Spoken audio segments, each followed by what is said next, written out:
देखिए, पिछले 4 सालों से सेना में भर्ती नहीं हुई है और लगभग 3 सालों से जो हमारे अर्धसैनिक बल हैं, उनमें भर्ती नहीं हुई।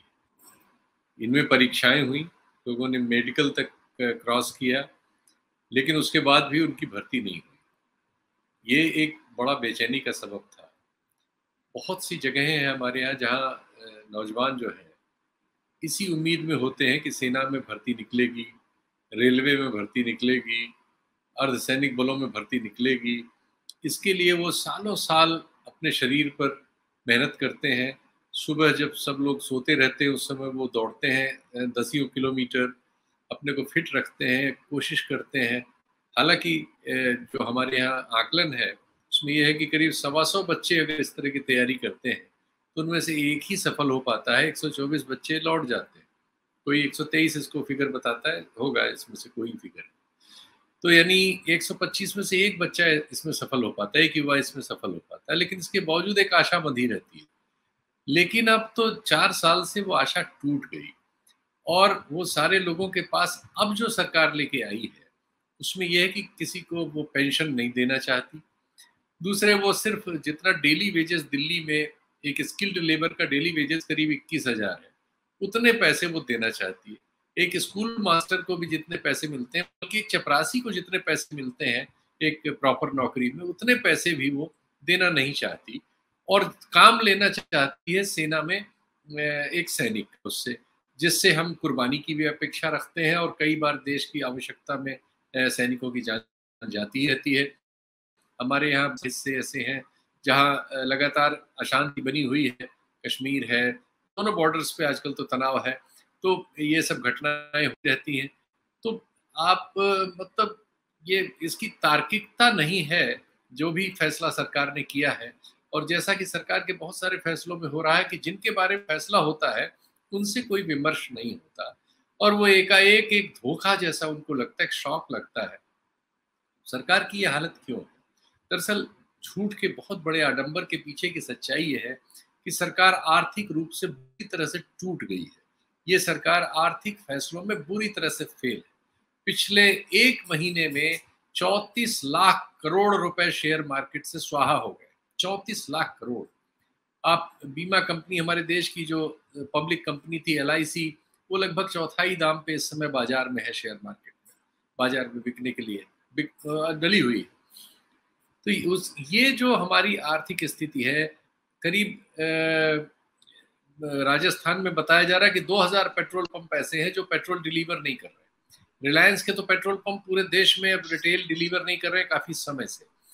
तो सिचुएशन ये हो रही है कि अभी जो प्राइस हम डीजल और पेट्रोल की देख रहे हैं, इसको फोर्स मेजर से आप कहिए कि रोका हुआ है, जबकि जो बाजार की उनकी जो टैक्सेशन और रियल कॉस्टिंग है, उसके हिसाब से कम 25 रुपए इसमें वृद्धि होना है। लेकिन अब गुजरात का चुनाव है, सरकार की जान गले में अटकी हुई है, गुजरात तो वो हारना नहीं चाहते किसी सूरत में, और राज्यों में भी चुनाव है, इसलिए उसको जबरन रोकने की कोशिश कर रहे हैं। उसका असर दूसरी जगह जा रहा है। अब देखिए, अभी घरेलू गैस के जो कनेक्शंस हैं, उसके दाम कल ही दोहरे हुए हैं, दुगने से ज्यादा हो गए हैं। जो एक कनेक्टर आता है वो दुगना हो गया है।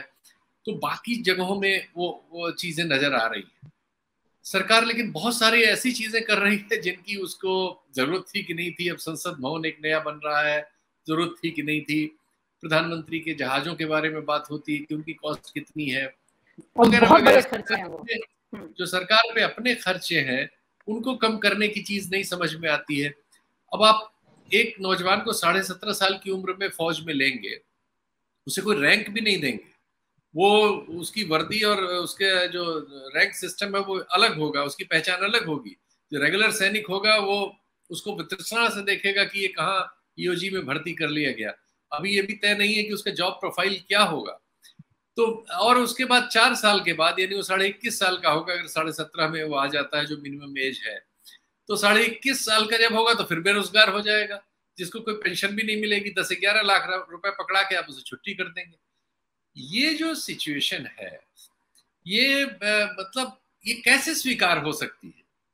बहुत बेरोजगारी है इस देश में, वो भी रिकॉर्ड हो चुकी है कि आज आजादी के बाद से बेरोजगारी की दर इतनी बड़ी कभी नहीं थी।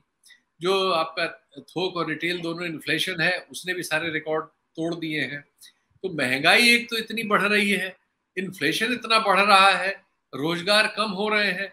मैन्युफैक्चरिंग में आप देखिए, कहा गया है, CMI के डाटे हैं कि करीब नोटबंदी और उसके बाद GST और उसके बाद ये जो महामारी आई, इसमें लगभग आधे लोग नौकरियां खो चुके हैं।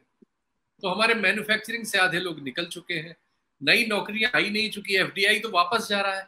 2 लाख करोड़ इस समय बाजार में इसी वर्ष 2 लाख करोड़ के आसपास पैसा हमारा बाहर निकल के जा चुका है। तो जो हमारा फॉरेक्स का दावा बहुत ज्यादा, वो भी कम होता चला गया है, 400 बिलियन के आसपास है। और ये लगातार रुपए के अवमूल्यन के साथ, चूंकि इम्पोर्ट बिल बढ़ेगा तो ये घटना शुरू हो जाएगा। निर्यात से हमें आमदनी कम है और इम्पोर्ट बिल हमारा लगातार बढ़ रहा है, वो भी रिकॉर्ड बढ़ रहा है, इम्पोर्ट बिल इधर रिकॉर्ड बढ़ रहा है। तो ये जो परिस्थिति, आर्थिक परिस्थिति बनी हुई है, उसमें आप बेरोजगारों के सामने इस तरह का झुंझुना पेश करेंगे तो उनकी नाराजगी स्वाभाविक है। फिर भी उम्मीद की जानी चाहिए कि हिंसा का रास्ता ना अख्तियार करें और लोकतांत्रिक तरीकों से अपनी बात रखें। लेकिन अब नौजवान हैं, बिलबिलाए हुए हैं, बहुत 4-4 साल से इंतजार कर रहे हैं। इस गर्मी में भी वो सुबह दौड़ के आते हैं और सोच रहे हैं सेना की भर्ती निकलेगी, और अब उनके साथ ये मतलब फार्मूला पेश किया है।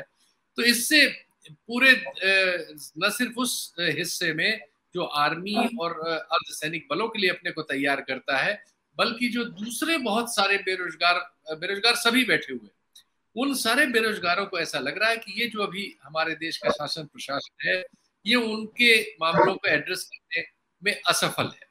इसलिए ऐसा हो सकता है कि आंदोलन बहुत बड़ा हो और इसमें बहुत सारे लोग नए जुड़ जाएं, क्योंकि 7 राज्यों में तो आज ही फैल गया है।